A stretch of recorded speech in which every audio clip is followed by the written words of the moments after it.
Hello, back with drawing game number 4. Create your own coloring page. So for this one, here you go, sir. I have a couple small pieces of paper I ripped up, and I'm just going to divide up the page in an easy, interesting way. The first one I'm going to do is I'm just going to make lines, just simple lines, and my goal is to connect them. They can be wavy or they can be straight, but I want them to touch sides as they can. And my goal is to divide up the page. So I can start in corners, I can go across things, I can do stuff like this. But basically what I'm doing here is making the page into a bunch of different shapes that I can color in. And then I can go into it with colors, and maybe I make colors that react to, or textures, patterns, that react to the shapes that are in there.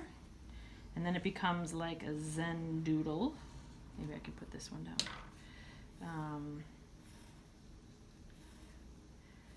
So you can kind of play with textures and shapes and things like that. And then, I don't know, maybe you make things even more complex. Like so. These are pretty big shapes, so textures and patterns work really well in that.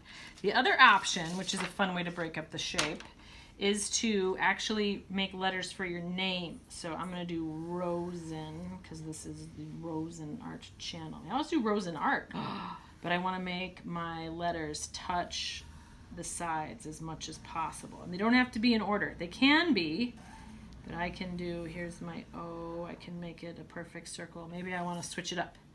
Maybe I want to go S and make it huge.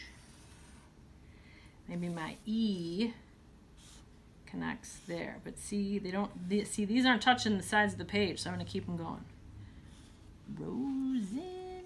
And then I can make small ones. I can make them like kind of distorted, like that. Now I need art, A-R-T, so maybe this becomes an A. Maybe I connect those. I need another R. I'm going to make an R this way. So basically by the end, I don't really see, let's expand the T. I don't really see the letters anymore. So I'm getting these interesting shapes that then I can do a bunch of letters. I could go bigger, I could go smaller. I can then color this in solid colors. Purple again. I had purple last time. I want to do purple again. And I could color it in. If I'm coloring with markers, I tend to color with one direction. But like, I don't go in rows because then you get a more even tone. See how if you go in rows, you get like those edges. So I could color it in completely. I could color it in like a texture. Kind of like this. I could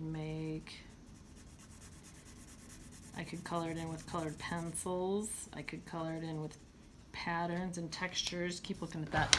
I can do all kinds of things. I have coloring book pages that I've used. This I just got from the Jewel. But I could do all kinds of textures and patterns and colors and things that are already there.